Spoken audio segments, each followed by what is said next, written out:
we've had very fascinating conversations so far today about how the SDGs came to be and how we will try to achieve those together. We've talked about storytelling and the importance of individual understanding and thinking about climate change. And we've talked about data and so many other elements of helping to understand these big global stories and trends. But our next session really extends upon that by helping us think about how we visualize what really important global goals look like. So I want to welcome somebody who's done tremendous work on this. I think probably everyone in this room has seen the work that he's done. You may not know that he was behind it. I would like to welcome to the stage today Mr. Jakob Trollback. Thank you. If we could give him a round of applause, please. Thank you.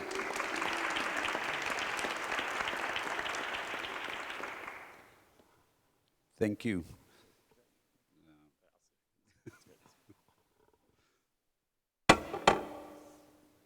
A lot of microphones on that table. This is really wonderful to share a stage with the people you talk to. I think I have a couple of slides, and I'm going to talk a little bit about the process that we used when we got involved with designing the Sustainable Development Goals, the visual language for it. And it started with a meeting with Richard Curtis, the famous director who came to talk to me about a couple of projects. And one was that he told me about this amazing initiative from the UN. And he said that we're not going to succeed unless everybody knows about what this is about. So we need to figure out a language for this that people can understand, and we need to figure out a way that we can spread this to 7 billion people was his goal. So let's see. Yeah, do that. The first thing that came to mind for me was something that I've been thinking about for a very long time, which is what prompts people into action. And I started to think about it a long time ago when I was watching television about 25, 30 years ago, and it seemed to me that everything was going bad, and I was wondering when would people react, when would people do something about all of these serious issues. And it seemed to me that people usually only react just when it's in the last second, just when we're up against the wall. And I remember thinking that I was hoping that by the time that we really need new technologies, new solutions, there would be enough people who had been already working behind the scenes and figuring out alternative technologies and such. And then the question is, when you need them, how do you communicate it? Because it's not always, the problem isn't always that we don't have the information or the knowledge or the will. It's actually often a problem of communication, and you in this room knows that more than most people. So I was thinking about communication and the power of communication, and that there's a formula to it, and the power of the few is really based on deception and ignorance. It's miscommunication, and it's taking advantage of the fact that people may not always be as initiated into issues.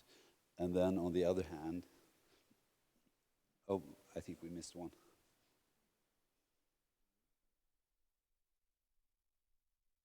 One after this? Oh, okay. But the power of the many is based on information and knowledge and the way that we communicate that. So for me, it was very important to find out a language that people could understand this. And the starting point, and we can go to this, was this fantastic list of goals that I was presented with in December. And it's an amazing plan. We all know that, and there's been many, many, many years of working to get this going. But the question for me was, how do you communicate this to 7 billion people, which was what Richard Curtis asked me to do. So a big work started, and we were working with people at the UN, and looking at this, you can go to the next one. So how do you make people care about this? The first thing was, that's fine, was that we understood that we had to do some copywriting, which is very challenging when you have a document that is 17 goals that has 169 targets, and they've been negotiated by people all over the world for a very long time. So it's a big challenge, but we said we need to simplify this for people to understand it. So, next. So we started with just saying that we need a couple of words, 2, 3, 4 words for each of the goals that people can relate to instead of reading a full sentence about something. And then we decided that if we take these new names for the goals and we put them into a story, it can be something like this. Imagine a world where there is no poverty and zero hunger. We have good health and well-being, quality education, and full gender equality everywhere. There's clean water and sanitation for everyone. Affordable and clean energy has helped to create decent work and economic growth. Our prosperity is fueled by investments in industry, innovation, and infrastructure, and that has helped us to reduce inequalities. We live in sustainable cities and communities, and responsible consumption and production is healing our planet. Climate action has capped the warming of the planet, and we have flourishing life below water and abundant, diverse life on land. We enjoy peace and justice through strong institutions and have built long-term partnerships for the goals. So if you go to the next slide, there are the 17 goals, and they're put into something that you can actually talk about and people can relate to.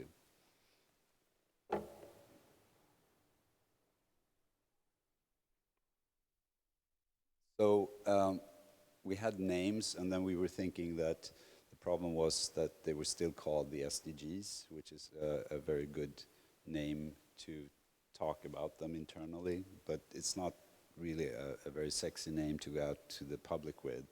So we did a logotype and called them the Global Goals instead. And actually the Global Goals for Sustainable Development. So that's something that we've thought that people would be able to connect to in a better way. And the logotype is a circle. It stands for the planet, for the sun, for unity, and it's based on the 17 colors for the 17 goals. And it's also symbolizing that this is a unity. We need to solve all of this. And then we started to design a visual language for all of the goals. And this was a fun part. It was very complicated, but it was also a lot of fun to figure out what is an icon, a symbol for each of these 17 goals.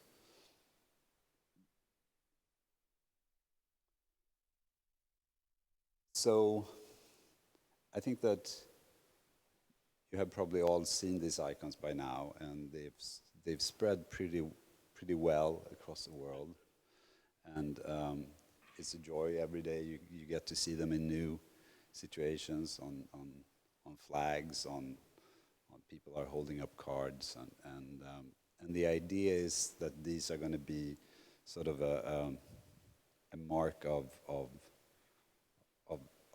of what your preferences are, the mark of what you care about, but also they can be something that your organization can align yourself with, and you can decide that everything we're going to be is going to fall under a particular goal.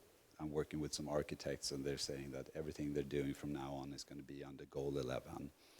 So I think it's a very good way to sort of tag what you're doing in that sense. And finally, I would like to say, if we go to the next one, since we're focused on climate action, that's goal number 13, and in many ways it should be goal number 1.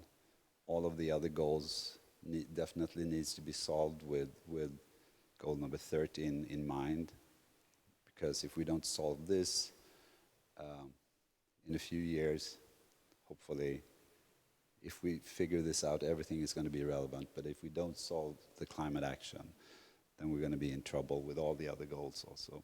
So next slide, what we need, obviously, is education and information that's going to solve this.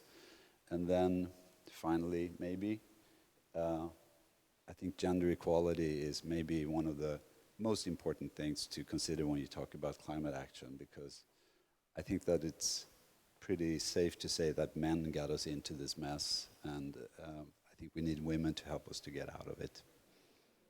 So that's that for me. Good, thank you. I think we've got time for a couple of questions from the audience. If I can turn it over to you. Oh, we've got one in the back here.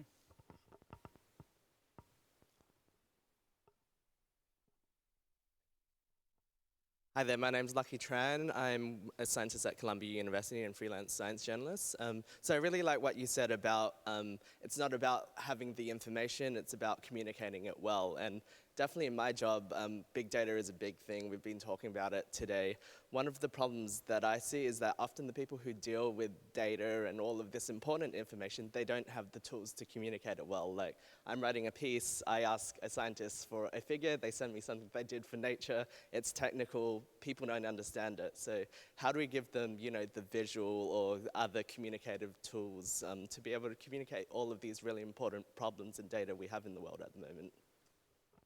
Yeah, that's a really good question, and we realize that what we've done is just a sort of a top layer of communication, and we have been starting to look at how we can transfer this language into more exact communications about data. We've done some data visualization experiments in the language of this, and I think that we're going to try to do a lot more of that, because I think that when we're communicating about the global goals, we always need to be able to present data, what's really going on, the problems we're in, the progress we're making. It's a way to engage people. And you're right, there's so much data, and it's all represented in very many different ways, and often it's very dense to get into. So we're definitely interested in making this language easier to use for communication of information and data.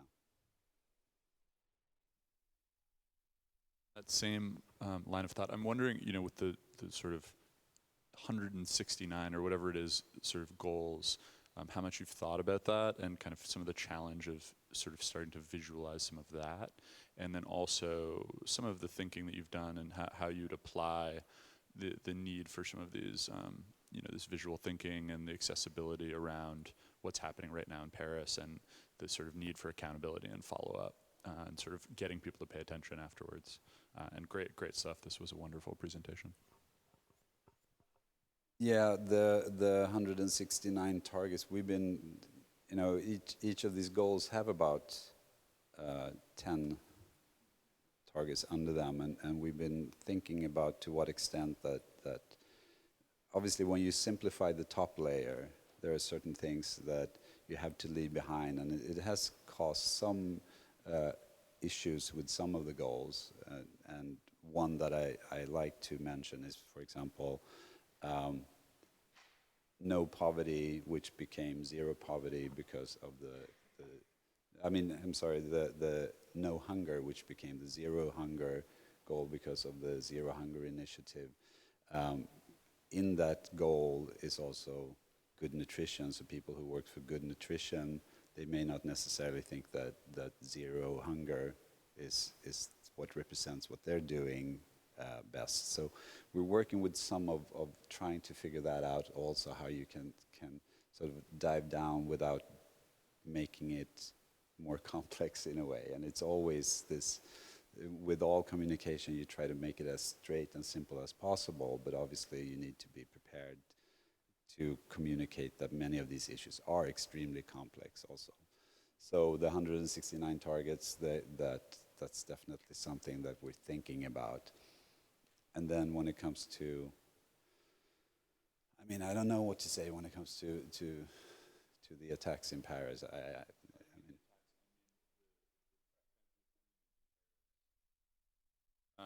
You know, COP21, it's like, you know, it's like people know it's important. They may or may not know exactly what their country is committing to and what it means. And I'm wondering if you think, you know, some of the lessons in, you know, we heard earlier, you know, from Elizabeth Cousins, how do we think of these as one stream? Just curious, I guess you have number 13 up there, but if you think there are ways, you know, some of what you learned with the global goals, if that could be applied to kind of the COP21 agreement and this nature. I think maybe one of the most interesting conversations that has been had and around this, and some people are working on, is the idea of a scorecard, and scorecards for countries and scorecards for cities, and where you can measure yourself against these. Because the idea with making these goals famous is that everyone, Richard Curtis says that always that you can't fight for your rights until you know what they are.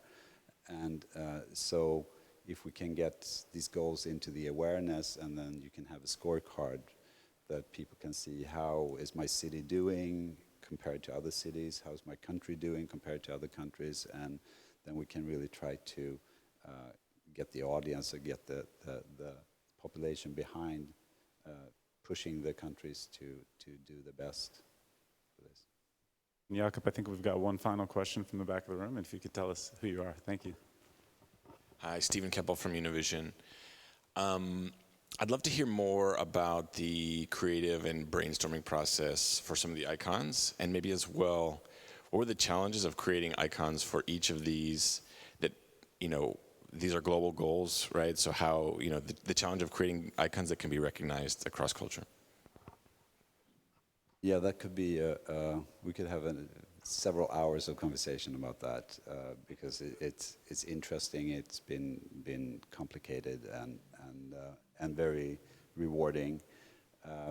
There has, you know, we were running all of the icons through the UN and through a lot of different cultures, trying to make sure that we didn't do anything that made, I mean, in the beginning, the no hunger icon had a fork in it, and we thought that was great. It had a, you know, it was an icon that involved a fork, and obviously someone said, well, forks are used by maybe a third of the world's population, so that doesn't work. So there was a lot of issues with that, and then there was also the question of initially there was an idea that the goals should be grouped into different families, because they are sort of in different sectors, and there was an idea of having 6 different sectors. We started with 6 colors until we realized that all the goals needs to be unique and have a unique color.